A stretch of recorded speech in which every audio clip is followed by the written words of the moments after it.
Welcome to Awards Bait, the official Galaxy of Film award show podcast, where we ask ourselves, what's getting nominated this year? Joining me every other Tuesday is a roster of guest stars to help me answer that very question. So sit back, relax, and enjoy the show.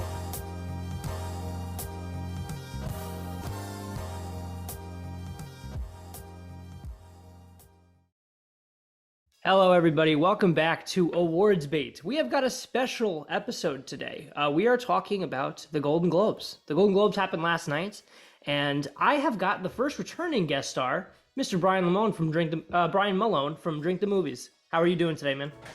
I'm doing great, Jake. Thank you for having me back on the show. It's always a good time to come on and chat with you about movies. And now we're officially into award season, right? To open the door for Oscar season with the Golden Globes. Golden Globes are back? Question mark after last night? I don't know. We'll totally get into it. So the way we'll do this show is to we'll go through each category and we'll kind of talk about the show as a whole. You've got more insight than I do. I didn't actually watch the show, which is hilarious, but I looked at all the clips and things like that and got a chance to see our fantastic host last night. And we'll get into it all here. But overall, Brian, what did you think of the show? So overall, everything you've seen online about the host, about Joe Coy, is all true. So the Golden Globes, by and large, were basically done, right? They basically got canceled, for real. They went away, they got dropped from network television. I think they did they might have did a live stream, on goldenglobes.com or something, and then they were back on streaming television last year. So this was supposed to be their triumphant return. They were there, everyone was there, decked out, sitting at their table with their champagne. It was supposed to be a really good time, and then I don't know, it was a lot of swings and misses, I guess, from the host. It just set a really odd tone for the evening. But I mean, it was good to see kind of everyone back and getting awards, getting into that, especially in a year where we had the strikes going on, rightfully so. But it was good to get that sense of I don't know, elegance and the show and the showmanship of all of that stuff was really good. So it was fun to see it back in that sense. Totally. Yeah, no, it was, the energy in the room seemed a little dull because, obviously the opening monologue, I watched the opening monologue and I was just like, oh my God, what are you talking about? It was right. A lot of, like you said, swings and misses. I thought he kind of lost me as soon as he kind of blamed the writers. I was just like, what do you, what do you don't do that. You got to be a professional. And it was just oh my God, I couldn't believe he was like, yeah, no, the stuff I wrote is the stuff you're laughing at. It's like, dude, are you serious? Even if it's a bit, it's not funny. Yeah, it's not funny. Yeah, no. It's not funny. Yeah, because the Golden Globes were always, historically, the Golden Globes were the fun one, and then the Oscars were the serious one, right? The Golden Globes are fun. You see the celebrities there, they have the magnum of champagne on their table. They're all toasted by the time they get up to do their thing. It was the party, right? They always called it the biggest party in Hollywood, that night.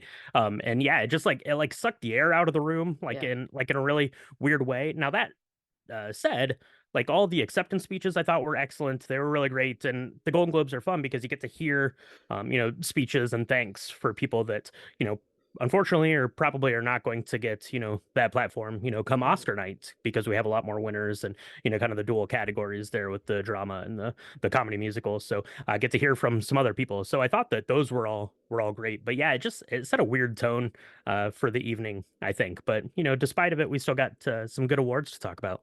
Absolutely. With that being said, let's get into it. So we're just going to talk about the film stuff here. I know they also do TV at the Golden Globes, but, this is an awards podcast about the Oscars and the films and stuff. But TV, you guys are awesome too. So thank you for a great year in television.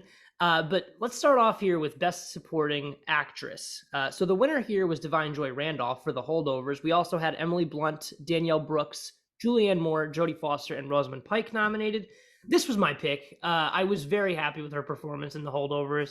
I did kind of see the chance for Emily Blunt to get in here and sneak it, and also Danielle Brooks. I haven't seen The Color Purple yet. That's the only one I haven't seen, and that's one I need to see. So her performance might also be worthy of awards recognition. But to see Divine Joy Randolph get up there, Emily Blunt she's got all the credentials. Like she's gonna be okay. So to see Mhm. like this new actress, like this new kind of face on the scene, get up there with just such a knockout performance in the holdovers was really great. And her speech was so pure as well. Like, just to read it off of the note card, like she felt nervous. Like it was really nice because it felt Mhm. like, oh, like she earned this. And it's like, she's not up there like, I mean, we'll get to it in the next one, but Right. Yeah. she's not up there like, just kind of winging it. Like I really appreciated the kind of care that she had for it. She seemed like she was about to cry.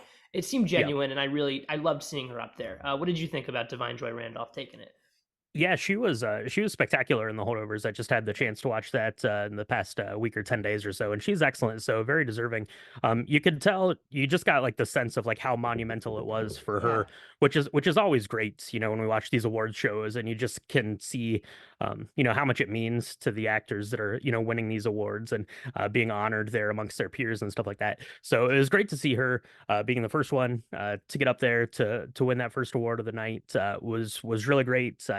Can't wait to see more stuff from her because she was excellent in that role. You mentioned Emily Blunt.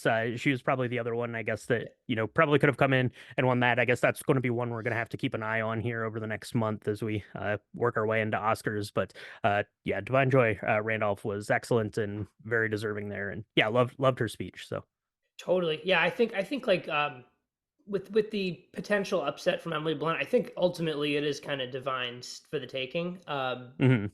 I mean, we could have like a, what was it last year with like Angela Bassett took it, and then like come Oscar night it was Jamie Lee Curtis. So we could get into like a fan favorite thing because Jamie Lee Curtis, like I've gone on record saying like I didn't think she like I everything everywhere all at once. Like I thought she was Sure. good, and I thought it was all fine and dandy that she got it. Again, sometimes with the Oscars, we've been saying this. It's a lot of like you're awarding the body of work because these people sometimes Right. deserve it. So you could see Emily Blunt because she's put in the work and I don't think she's ever won an Oscar before. She might take it just on that alone. Even though Yeah. Divine had the better performance, you might see her take it ultimately. So I wouldn't be surprised about that, but I think ultimately it's between those two for sure.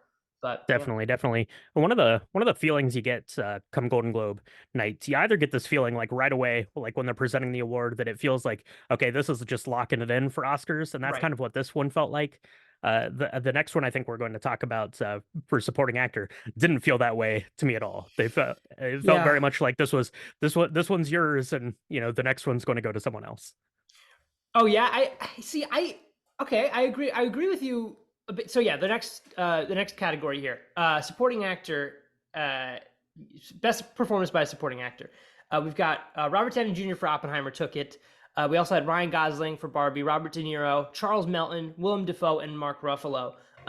Yeah, Robert Downey Jr. took it. So you think he's walking away with this one ultimately? No, Oh, no, okay, gotcha. I think the opposite. Oh, I felt okay, like when they were reading through those, yeah, Robert Downey Jr. is spectacular in Oppenheimer. Just a breathtaking performance there, and absolutely. very well deserved. And if he goes on to win the Oscars, will also be very well deserved. They're reading off those names. I'm like, it's going to be Ryan Gosling I for know. Barbie, right? It's going to be Ryan Gosling. And then when it wasn't, I'm like, this is just setting up. Now Ryan Gosling's gonna take the Oscar. That was the feeling I got when they Yeah, were presenting it. That was kind of the feeling I got from Robert Downey Jr.'s acceptance speech. Very Robert Downey-esque, I I guess, know. there and the way he presented that. Very different than Divine Joy Randolph, but Yeah, such a fun kind of contrast. He gets up there, he's kind of winging it, like in his class. I think he says his character's name wrong, which is hilarious. I think he called him Leonard Strauss, which I was like, that's not his name. It was so good. But yeah, I honestly, and I think the last episode on this, I was joined with Naima, and we talked about kind of the films that aren't going to make it. And at that point, I don't think I had seen Poor Things yet.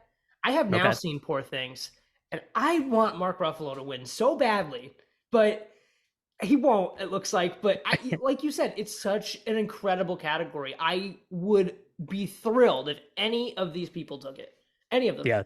And I mentioned this when I broke down the nominations. I don't know why there's 6 people in every category. I don't know if they're doing that now.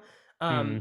If the Oscars are doing that, then it's even more wide open than I thought. But Yeah, well, I think ultimately Defoe won't be here if they are doing five. I think If he's they're going to be the limited to one that gets five. cut. Yeah.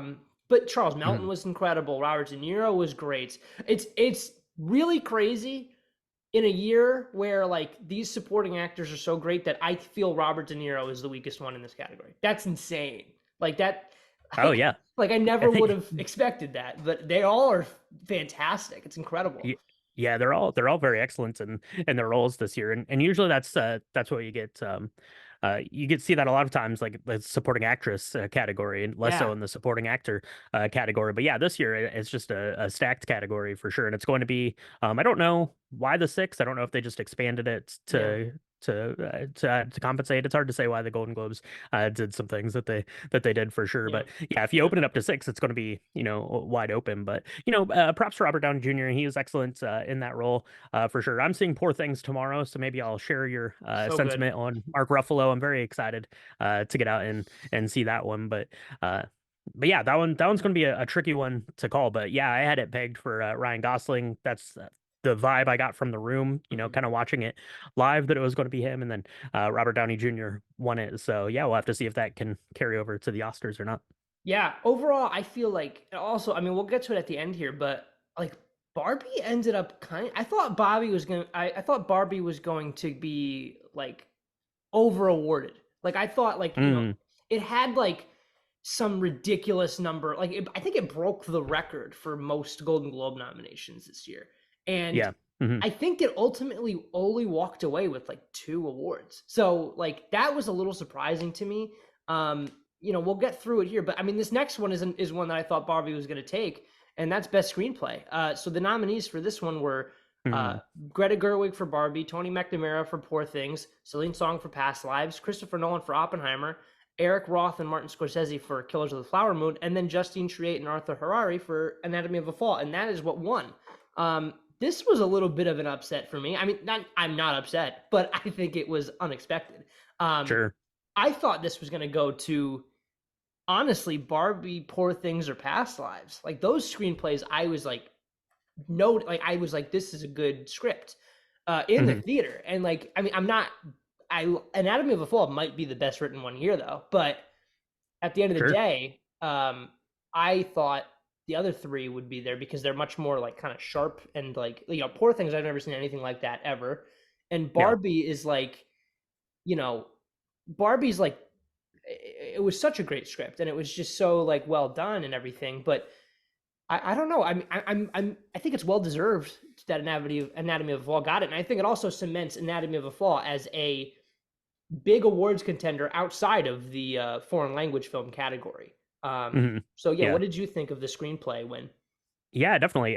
Justine Triet's acceptance speech was great, and we got to hear from her twice on the night, so that was good. Yeah, Spoiler there, and yeah, I think it sets up big things for Anatomy of a Fall because, like you said, I assumed it was going to come down to a Barbenheimer here for this one. yeah, I was inspired to go out and read the American Prometheus, the Oppenheimer book. That was based on, which blows my mind that what Christopher Nolan was able to do with that. So I assumed it yeah, was going to be that. I assumed it was going to be Greta Gerwig's treatment of Barbie there. This one's a little bit different than what we're going to see in the for the Oscars, of course, because that's going to be split up between adapted and original screenplay. So that's going to throw a wrench into some of it's those things. true. But yeah, I Yeah, think I think this was a big a big kind of surprise. Maybe it shouldn't have been, but certainly, of this list of films, these are ones people are less familiar with. Past Lives recently has been getting a lot more kind of buzz going into award season, and then you had all these other big massive films coming along. But yeah, maybe Anatomy of a Fall, maybe kind of that quieter tale, maybe is what we're looking for. We have all these things that are bombastic and yeah, very lengthy, 3.5 hours between Oppenheimers and Killers of the Flower Moon. Maybe it yeah, strip that back a little bit. Maybe that's what people wanted, or maybe everything else was splitting votes. It's hard to say, but yeah, Anatomy of a Fall is excellent. So yeah, excited for Justine Triet, and yeah, excited to see how that shakes things up coming. It reminds me last year when we had uh All Quiet on the Western Front kind of came in and yeah. blew into all of those categories kind of in the last second, and then ended up having a really good Oscar night. So maybe setting up something like that again. Absolutely. Yeah, no, and I'm glad you mentioned the adapted and original screenplay thing because yeah, like we'll see like, and I think Anatomy of a Fall and Past Lives are both original screenplays, so those will duke I it believe. out. Yep. And then the other three that we mentioned, Oppenheimer, Poor Things, and Barbie, are adapted. So I was a little surprised Mhm. about Barbie being adapted, but yeah, it's confirmed. Like Barbie's going to be pushed for adapted screenplay because it's based on Barbie. I also think like given this kind of result here, maybe it has a better shot in adapted than it would have in original. You know what I mean? So Yeah. maybe Hmm. it's good that they're splitting it up. You mentioned it earlier. The next category here is Best Motion Picture, Non-English Language. Anatomy of a Fall, which won. Zone of Interest, Society of the Snow, Fallen Leaves, Past Lives, and Io Capitano. Um, I started Society of the Snow because I listened to a podcast Okay. about this true story, and it's harrowing, but it's really good so far, and I'm excited to Mm. finish that. I haven't seen Zone of Interest yet. It's weird seeing Past Lives in here because it's an A24 movie, like it's like a United States Right. movie. It literally says Hmm. literally that's the non-English. Like I guess like most of it is spoken in a different language, but it's like I don't know about that, but uh, yeah, I'm happy to see Anatomy of a Fall take this one. I heard Zone of Interest is excellent, but I haven't seen that. But yeah, Anatomy of a Fall, I think that's like kind of the given because it's like whenever you see a non-English film break out of the non-English category, it's pretty much the slam dunk going to be the winner of that one, unless they want to like Hmm. split it up if it's a really good year. But it looks like yeah, it's Anatomy of a Fall's year. So Yeah, it might just be the year of the foreign language film. yeah. Here, so Anatomy of the Fall, takes it. Past Lives, one of my personal favorites from the year. It's from United States. I think I looked it up a few years back when Minari was nominated in that Oh yeah, category as well, and I'm like, that's like set in Arkansas. That's not a foreign yeah, film. But I think it's just if it's over like 51% of the dialogue is in a foreign language. I think that's how that works, at least in the yeah. Golden Globes. But I mean, you have three of these films that were also nominated for Best Picture of the year here at the Golden Globes as well, right? Zone of Interest, Oh, you're right. Anatomy of a Fall, and Past Lives. So, That's um, incredible. yeah, so that is incredible. Very very well warranted. I have Zone of Interest is on my to be watched list, so hopefully that Yeah. happens here in the next week or two because I hear that one's excellent as well. So yeah, just a really strong kind of category. And usually you kind of get like that buzz or pretty much who's going to take it. But this one just leaves more questions than answers going into Oscar season. True. Yeah. Especially if we see more of those films break out of that category, like that's going to be interesting. Because I hear Fallen Leaves is also excellent. Haven't seen that, but I hear that one's Yeah. really good too. That's the only one I haven't heard anything about is the Io Capitano one. I haven't heard much about that one. Mhm. So next up we have Best Motion Picture Animated, another foreign language film. The Boy and the Heron, which won. Spider-Man Across the Spider-Verse, Elemental, the Super Mario Brothers movie, Wish, and Suzume. Um, a bit of an upset. I think everybody thought Across the Spider Verse might take it, but I'm glad that the Boy and Yeah. the Heron took it. I quite liked that one, and it's potentially Miyazaki's last, so I'm glad they awarded it. I mean, we know we're getting Beyond the Spider Verse, so that one we'll give it the finale. Um, Mhm. but yeah, I mean, I like Across the Spider Verse more, but I am glad to see the Boy and the Heron take it because it's like a hand drawn film. You don't really see those much anymore. So to see that kind of come out, but again, Across the Spider Verse is super innovative. You've never seen anything like that. Um, so it's a toss up, and it's definitely going to be a coin toss come Oscar Sunday. But for now I'm happy with the Boy and the Heron. Yeah. Yeah, no, very excited for that 2 of 1. I regrettably have not actually seen it yet, but being familiar with other Miyazaki films, I know that it's very warranted and things that I've heard from it. I think myself and everyone else was a bit surprised that it was not Spider-Man Across the Spider-Verse. Yeah, Uh, what does that mean? I'm seeing Spider-Man Across the Spider-Verse on most Best Picture lists, kind of going forward into the Oscars. So that's kind of interesting. Yeah, I mean, it really, I guess it was probably up between these two for sure. But yeah, definitely surprising to me that Spider-Man didn't take it. But yeah, very happy to see Boy and the Heron there, and that hand-drawn animation is beautiful, and hopefully that keeps the conversation going. Maybe it'll get another little window back at the theater. I can make it back out to see it here in the next couple weeks, so I don't have to do it at yeah, home. So it's been doing very well. So it's maybe it'll stick around. Um, Next up, we have Best Director.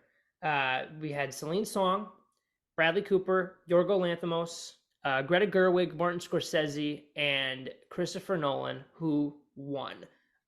Well deserved. I think this is his time. I think he's probably going to take the Oscar as well. Um, I'm super happy with this one. What do you Mhm. think about the Best Director win? Yeah, no, very happy with it. Very well warranted. I thought that his acceptance speech was really excellent. He, Yeah, talked about how he'd only been on the stage one other time, and that was to accept Heath Ledger's yeah, Golden Globe there. So that was very, emotional and very heartfelt. And you could just get the sense of Christopher Nolan and really everyone that kind of worked on Oppenheimer, just kind of the mass undertaking that it yeah. was, in the to meet the criteria of the perfectionist and Christopher Nolan. So I thought that was great. And yeah, I mean, the other ones here are really excellent as well. These other directors, it was a really good year for film directing. But yeah, I think it's Christopher Nolan's award to be won. I think for sure. Absolutely. 100%. I'm super thrilled about it, and it's about time. Uh, for Best Performance by an Actress in a Motion Picture, Musical, or Comedy, Emma Stone took it, but we also had Margot Robbie, Natalie Portman, Fantasia Barrino, Alma Poitsi, and Jennifer Lawrence. So I'm thrilled with Emma Stone. I truly like, and she's been saying this on all the interviews and things like that, but like, I genuinely feel like it is her best performance to date. Um, Mm, I mean, we'll talk about best actress drama, but that's a competition going on there. And you were mentioning it earlier, where like best supporting actor, you can kind of see it coming a mile away. This year, it feels more like best supporting actor is the one that's uncertain, and I think best actress is less. Like best actor, you're kind of usually like, oh my god, like who's gonna win? Like you never know. right. This Mhm. I feel, yeah, like you were saying, it's kind of the opposite this year, where it's like I'm more uncertain about best supporting actor and best actress than I am the other two. So Mhm. I'm super curious to see how that shakes out. But I'm thrilled with Emma Stone taking it for Poor Things, and she definitely has my vote.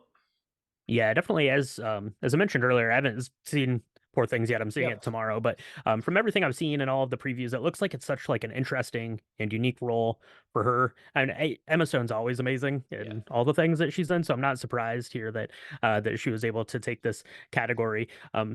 Really, I guess I haven't seen The Color Purple. Fantasia Barrino is supposed to No, be me neither. excellent, and it's Margot Robbie was excellent as Barbie, but it never really seemed like that was kind of an award driven role performance there to that sense. So I think Emma Stone is the clear favorite here, and we'll have to see how she goes head to head with the other actress category we'll talk about here in a couple of minutes. For sure. Jennifer Lawrence, is just nice to have her in here because, like, Right. that movie Hmm. was never going to win. And it was so funny. I loved seeing the clip of her, like, when they show her face and she's like, if I don't win, I'm leaving. Like, she, like, now Yeah. that was hilarious. Like, and it's like, I think she already knew, but I love it. It's so fun. Um, Next up, we have best performance by an actor in a drama. Barry Keoghan, Andrew Scott, Coleman Domingo, Leonardo DiCaprio, Bradley Cooper, and Killian Murphy. And Killian Murphy took it. He's got lipstick on his nose. He doesn't care. Doesn't Um, care. no, well deserved again. I honestly like, and I love seeing the memes of like, Bradley Cooper's just like seething. I think, he's probably disappointed, but I don't think he's like mad. Um, yeah, I mean, I'm surprised a little bit. I did think Bradley Cooper might kind of take it, but I'm thrilled to see Killian Murphy take it. He's put in the work for a lot of just many years. He's always been kind of the guy to hold up others. Like you ever know, like in Hmm. every movie he's in, he's like a really fantastic supporting character. Um, and to see him kind of take stage in this one and just knock it out of the park was really nice, and it showed you that like you put in enough work, and one day you're gonna get there. And I really appreciated that. And he's been a working actor for a long time, so to see him kind of get this acclaim now is great. And I hope this makes him kind of a household name. Hmm. Yeah, absolutely. I think the episode that I was on with you previously was to talk about the best actor Yeah. category, and we talked about that.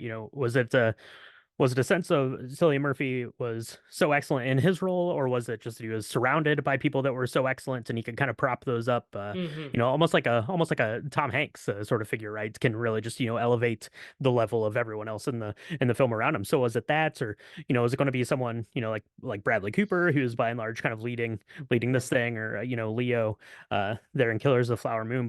But no, as I was watching these through last week, and I've had time to sit with these, I've I haven't seen All of Us Strangers, but I Me just neither. watched Saltburn.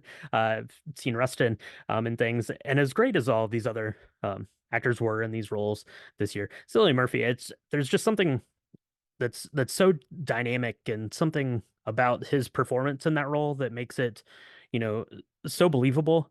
Because that's a long movie of just close-ups of J. Robert Oppenheimer's face, right? Yeah. So you really need someone that can be kind of stoic in that role, to bring that to fruition, and he certainly did, and certainly is worthy of that. And I think this probably paves the way then for an Oscar win potentially, but we'll have to see. But yeah, I think very well warranted. And yeah, loved his speech. Loved, yeah, had the lipstick on his nose, says I don't care.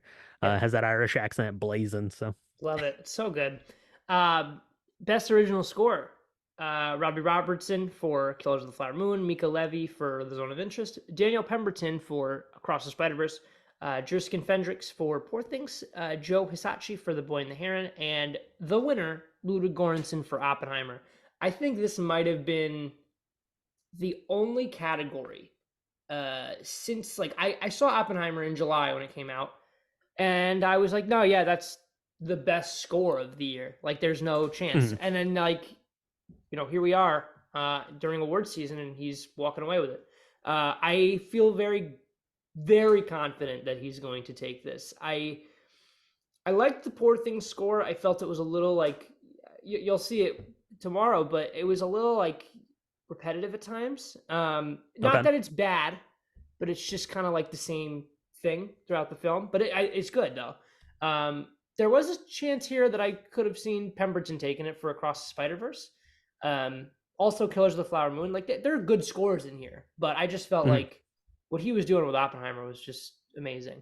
But yeah, Mhm. Yeah, the soundscape for Oppenheimer was very dynamic, and yeah, uh, I think I think really if you don't have Christopher Nolan being the one that's guiding it, and the way that he's structuring it, like I said, lots of close-ups of that face, lots of yeah, close-ups of that little, I don't know, whatever, like little like neutron yeah, thing, and then you just have Ludwig Göransson just going absolutely nuts with that. It's such yeah. like a storytelling device for the film, that you don't have in these other ones. And sometimes that works really well. Sometimes that plays well with voters. Sometimes they want more of this soundscape that kind of encompasses what's going on. Something like Robbie Robertson's Killers of the Flower Moon Hmm. there. But yeah, the Oppenheimer score was just it was such an integral part of the way that film worked. That makes sense to me that was going to be the winner.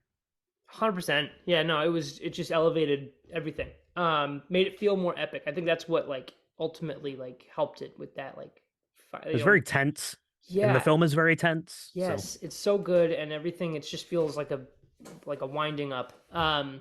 Best original song. Now, half of these were from Barbie, so I think Barbie had a good shot here to take that. We had Dance the Night, Addicted to Romance from She Came to Me. I've never even heard of that movie, but I'll have to look it up. Road to Freedom from Rustin, Peaches from the Super Mario Brothers movie, which was not shortlisted on the Oscars, so this will not be at the Oscars, which was pretty surprising to me. yeah, pretty surprising. Yeah. Yeah. I'm Just Ken. And then the winner, What Was I Made For from Billie Eilish. Yeah, I figured this was going to happen. Not very surprised about it. I'm glad Billie took, I think she won for this, for the, what did she do? No Time to Die. I think she won for that Yep. one as well. So, good on her. Good song. Really kind of made that moment in Barbie super emotional and great. So I'm happy with this one. hmm Yeah, definitely happy for that one. I was, they're reading them off, and I'm like, oh yeah, Peaches. I remember when Mario came out, and everyone was talking about how Peaches was going to win the Yep. Oscar for best song and all that stuff. It was all over the place, and then Barbie comes out, and I'm Just Ken. Is Oh, kind of the yeah. more like fun, like whimsical one of that. But yeah, What Was I Made For by Billie Eilish is spectacular, and it fits that moment in the film so Totally. well. Um, and yeah, I really love that. I think the last time, yeah, Billie Eilish for No Time to Die, I think she won the Golden Globe, I think she won the Grammy, and I think she won the Oscar like for that song, like all that same year. So Wow. it could be the same case Yeah. for this year as well for this one. So really the whole Barbie soundtrack is excellent on a side note. But yeah, Seriously. that song is just so perfect in that moment of the film. I guess you could say the same for like I'm Just Ken too, but Yeah. that's not quite as emotional as the What Was I Made For. So that's like a fun one that they can perform at the Oscars, and it's like, Right. everybody has a good time with that. And I can totally see them like having Jack Black perform Peaches, even though it's not shortlisted anyway. Like, and then everybody's mad about it because they're like, it's not even Oh yeah, nominated. So it's that would be hilarious. it's Uh, going to be like the Bruno song from like 2 years ago yes, when they absolutely. performed that and it wasn't Yeah, nominated. it's like you nominated like three other songs from this movie, but not the best one. Yeah, that was silly. Uh, Next category, and probably a real cheap way to give Barbie another win. Cinematic and box office achievement.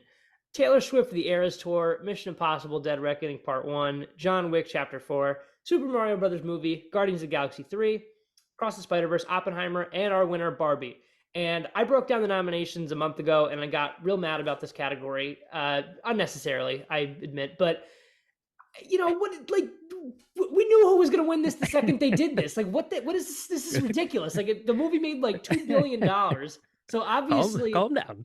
I know, obviously Barbie was going to take it, but I don't know. I guess, and Yeah. like I mentioned at the top of the show, I guess I wasn't kidding.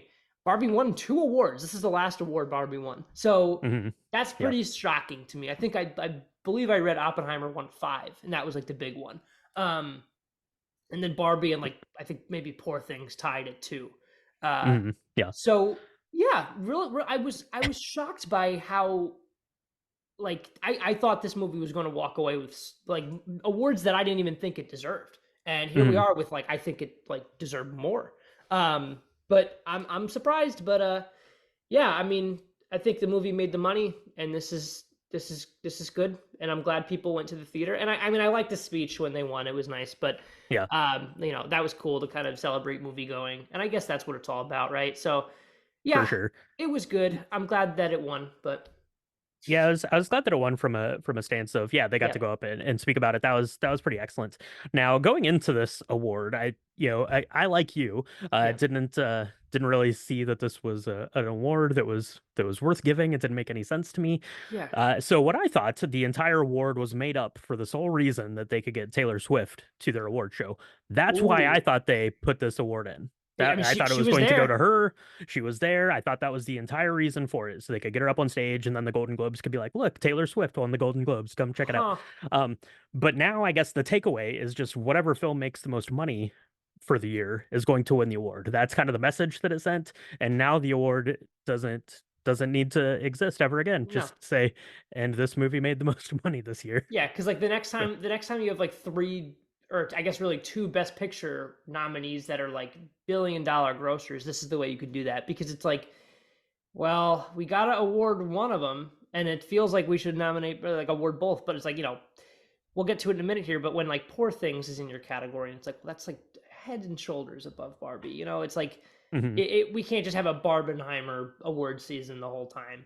Um, but yeah, I mean, that's a good point though. I didn't think about the Taylor Swift thing. I that would have made sense to me, because it's like, Yeah, that would have made more sense. yeah, Because then I'd be she like, like this came came out of out of nowhere. nowhere. It Yeah, it blew up the box office.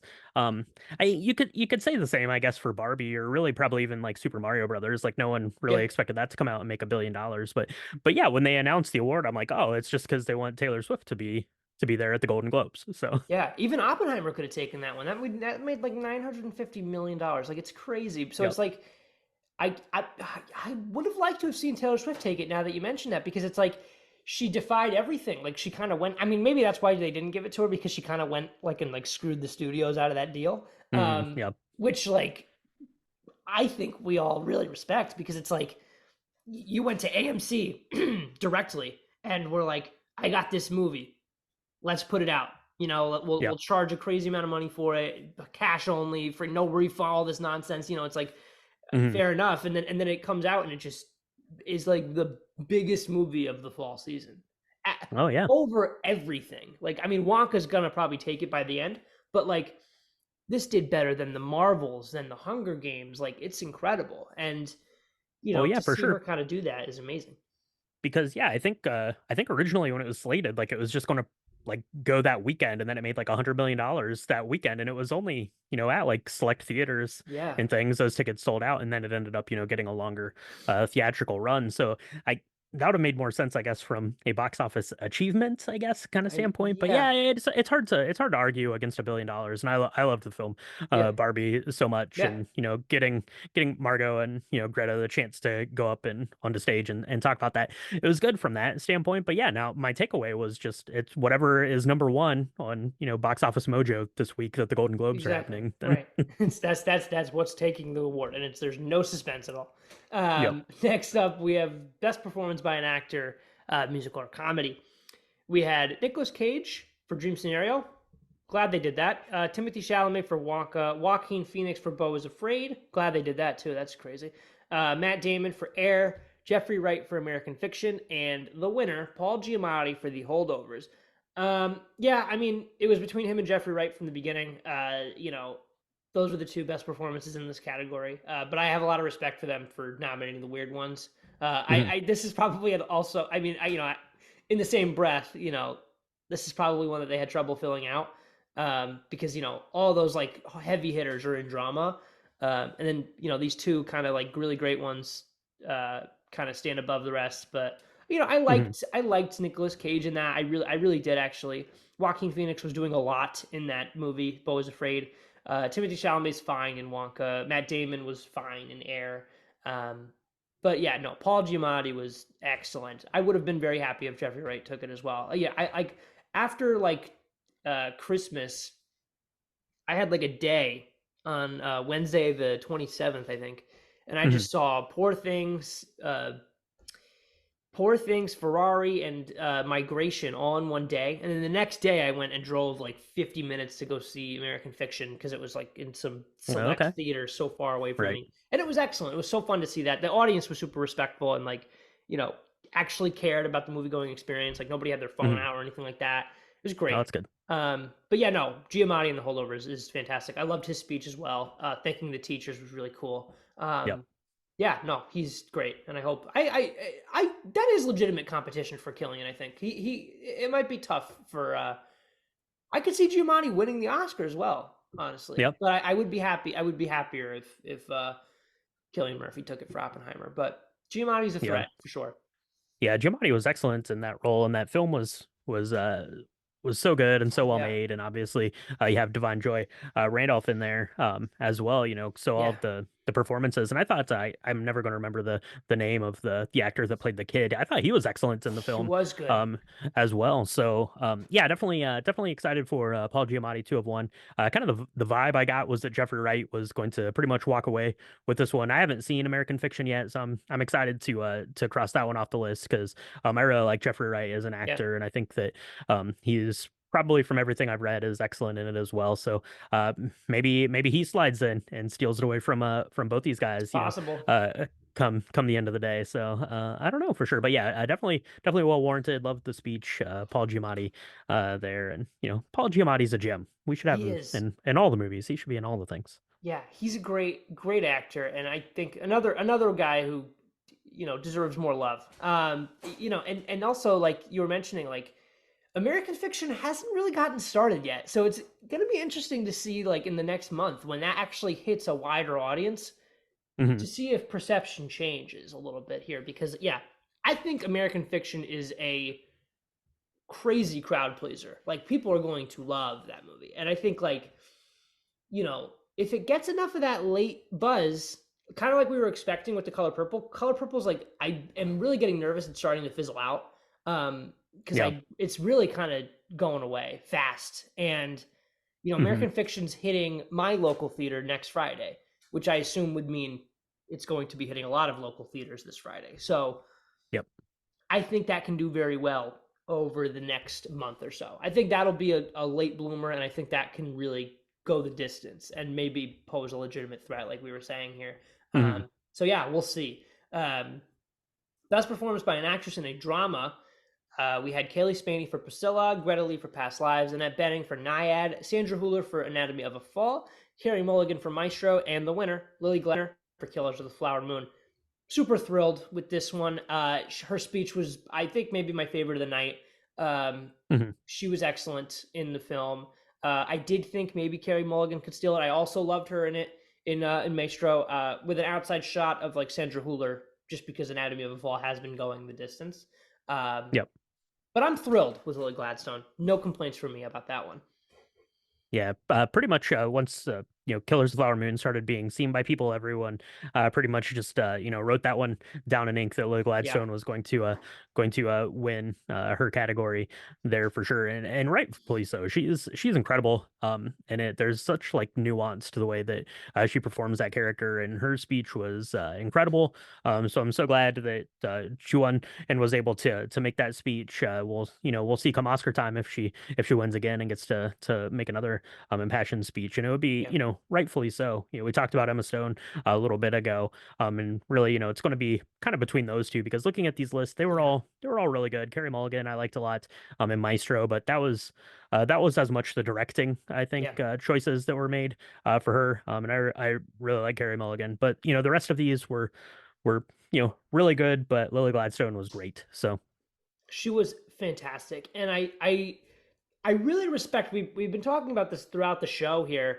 Um, I really respect. I think it was actually with your co-host Michaela. We talked about Best mm, Actress, and I have a lot of respect for who I don't know whose decision it was, but to push Lily Gladstone for Best Lead Actress rather than supporting, because mhm, you push her in supporting actress, and there is absolutely no competition in Best Supporting Actress. Like that is hers, like 100%. yep, So to see them kind of have this faith that she can win Best Actress, Best Lead Actress, yep, it's paying off, and it's really great to see because she's great in the film, and like she could have they could have pushed her for supporting because I think she's probably in it as much as like De Niro's in it.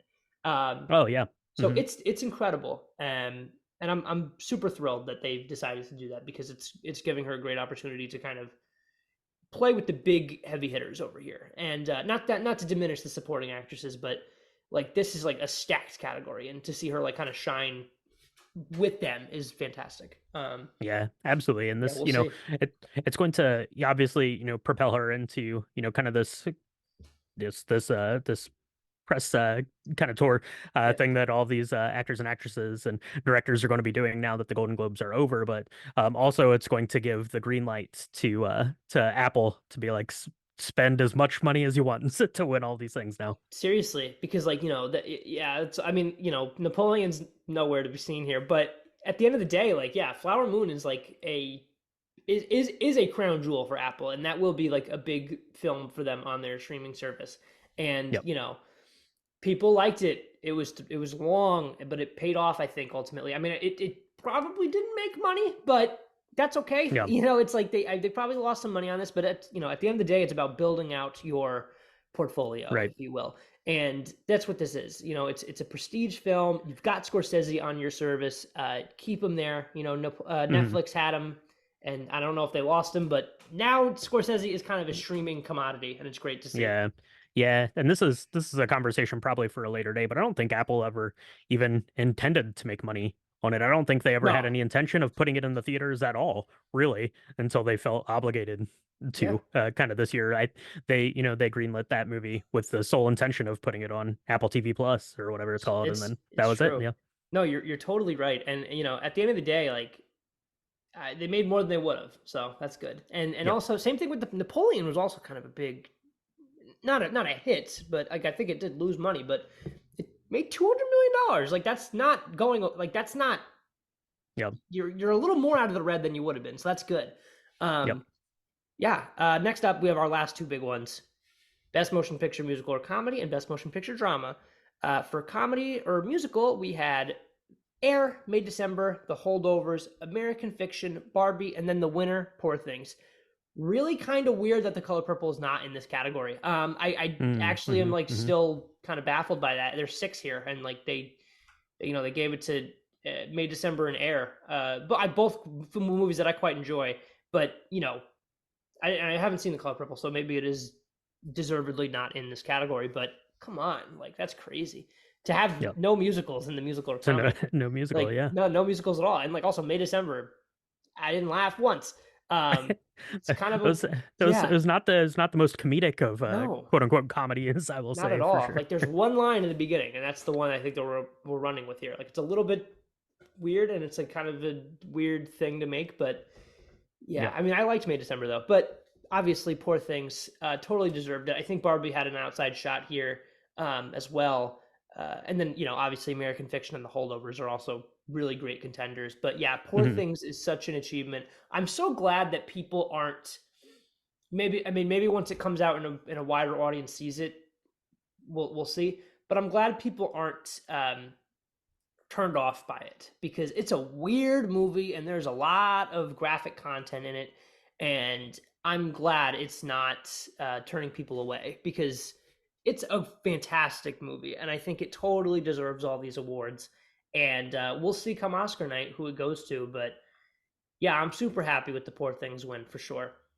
Um, yeah, there was a scenario, I guess, where Barbie could have won, but kind Yeah, of the way that the night went when they came time to announce this award, you never really thought it was going to be anything other than Poor Things. So right. yeah, I'll have to get online and give my thoughts about Poor Things or something Yeah, on Letterbox or something. But yeah, I'm absolutely. excited. I'm excited to see it, and I think it's setting up kind of a showdown.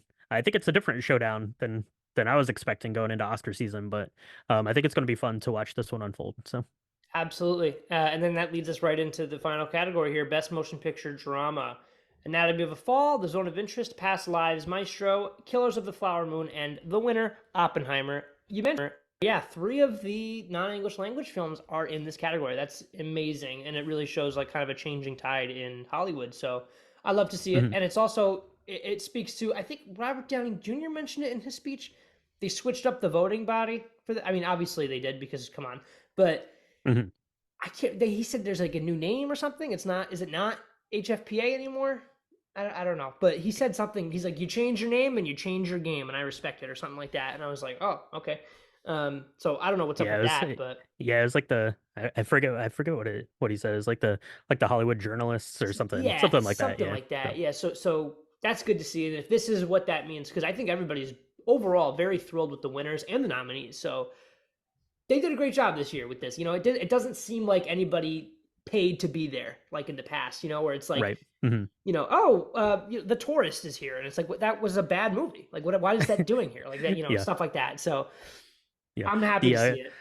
Yeah, the Golden Globes are pretty notorious for always just having like one like crazy head scratcher in there, but Yeah, this year they all seem to be, pretty much in line. There were a yeah, couple things that you're like, well, this is, head and shoulders below, kind of the rest of these things, but it yeah. wasn't like things completely out of left field at least. No, So, and it's like you could like Jennifer Lawrence in No Hard Feelings. It's like, yeah, like she's not gonna win, but it's like she gave it her all, and it's such a weird, like it's such a big swing for her, and I'm glad that she got some recognition for it because that was I liked No Hard Feelings. yeah. Um, but yeah, no, Oppenheimer taking it. Very happy with that. I think at the beginning of the award season, back in the Best Picture episode, way back in September now, we talked about Oppenheimer kind of sticking around and Poor Things being this kind of blossoming contender. Um, and to see that kind of come to fruition has been really cool over the past couple of months. And also, Killers of the Flower Moon really kind of not losing steam, but not really being one that is likely to take it anymore. Um, Hmm. that has been also interesting to see because I Yeah. think ultimately, like people really liked that on opening weekend, and then it kind of got quiet for a little while. So to see Oppenheimer kind of be the one that like people are still sharing like edits on like TikTok and Twitter of, and people are still posting about it, and it's everybody's number one favorite film of the year and all this stuff. So I Yeah. think ultimately it is the year of Oppenheimer, and I think it's looking good that it could probably walk away with Best Picture at this point. So we'll see. Yeah. But yeah, what did you think about the Best Picture winner? Yeah, I think it was pretty clear. I mean, usually you see either the screenplay or the director is the path that you take to winning Right, Best Picture, and it's true. obviously won the Best Director there. So yeah, I don't see making an argument for any of these that's going to take away from it. It'll be interesting now because we have Oscar voting or the Oscar like nominees. The voting started I think today or something tomorrow or Yeah, something like that. And the nominees come out on what is it the 23rd? So it's like like 15 days from today, we're going to know who's in for Oscars. That is real quick, especially because the last couple of years the Oscars have been, pushed out, so there was much more time after, Right. kind of Christmas, right? So all these things are going to be condensed, and that's what's, fresh and hot in everyone's mind. And um, we've talked a lot about Barbenheimer, maybe too much, but I think that Oppenheimer really is going to benefit from that because Barbie is going to keep playing well at home. It is like has this huge splash screen on HBO or Max or whatever it's called for like this whole time. But now like they're like intrinsically linked. You can't think about Barbie and going to see Barbie without also thinking that Oppenheimer was there. So it's always going to be in people's mind, even people that wouldn't be thinking about Oppenheimer otherwise. And yeah, the quick turnaround here for the voting. Yeah, and I say that and it makes it sound like Oppenheimer's not worthy. It's just, kind of the, carrying on from, the fortune of good luck. And that is not the case because Oppenheimer No. is spectacular and so worthy of winning this award. And probably likely going to be my pick to win the big award here in, 6 weeks or whenever that is. So Absolutely, I agree. And yeah, like you're onto something there with with like thinking of these two together. It's like they're a package deal, and it's like the most weird package deal ever, and it's so yeah. fun because it's like, you know, I remember I watched the Variety actors on actors thing with Margot Robbie and Cillian Murphy, Hmm. and apparently like a producer was like talking to Margot Robbie and said like, "Hey, you should move your movie," and then she's like, "No, like I'm not moving," and he's like, "Well, we're not moving." It's like, "All right, so I'll see you on July 21st," and it's like it's so amazing to see that these two like kind of boosted each other up. Like it's so cool. Hmm. And yeah, obviously Barbie helped Oppenheimer more because it's like Sure. Oppenheimer would not be as big of a hit, but Oppenheimer like is now because of all the exposure. I think it's getting the recognition it deserves because it's like if Yeah. imagine if we were like here right now talking about like, uh, you know, uh, obviously Killers of the Flower Moon got it. It's Scorsese, and it's like, and it's because everybody's sleeping on Oppenheimer. You know, it's like Oppenheimer's like Hmm. the cinephile choice, where it's like we're all kind of like Oppenheimer's the one that just like I could have seen that happening. Like, and I'm so Right. glad that Sure. like Yeah. it ultimately ended up being kind of a like a it ended up getting this huge boost, and it was incredible because it deserves it. And I'm happy that it got exposure. I hope it changes things in the industry because to see these two kind of counter performance films like help each Hmm. other is it was really nice. And it's like, yeah, at the end of the day, they're all movies. Like it's so great that they were able to help each other out. So I think Yeah. it's a great story, and I hope it happens again. But we don't know. But yeah, Definitely. Yeah, the talk about Oppenheimer and Barbie and how they correlate is not going away no, anytime soon, at least not for the next month and a half here. But yeah, yeah, I was so excited for Oppenheimer. I mentioned it earlier. You could just kind of see it was almost like a pressure being let off of all of the the actors and writers and actresses and stuff going up onto that stage to kind to of win talk this about it. award to be able to talk about it. Yeah, because the Oppenheimer came out, it was like the week before the strike happened or something. And so that was that was it. They weren't able to kind of talk about it and promote it, which makes what it did in the box office that much more spectacular and Yeah, amazing. That was kind of one of the misses for the night. I don't think anyone really kind of addressed the strikes for the year, yeah, at least in any sort of like meaningful way. I don't know if that was if the producers of the show were like, let's this is a night to celebrate and not bring up things from the past here this of this past year. But yeah, yeah. people were certainly poking jabs at Golden Globes, rightfully so. But yeah, I would have liked a little bit of acknowledgement. Maybe that happened in the pre-show. I didn't watch any of the red carpet stuff or anything, but Mhm. Yeah, that is interesting. I could totally see them being like, no, that's not like I could see that because it's still probably a very sore subject for a lot of people. But yep. yeah, I mean that was the Golden Globes, guys. What did you guys think of it?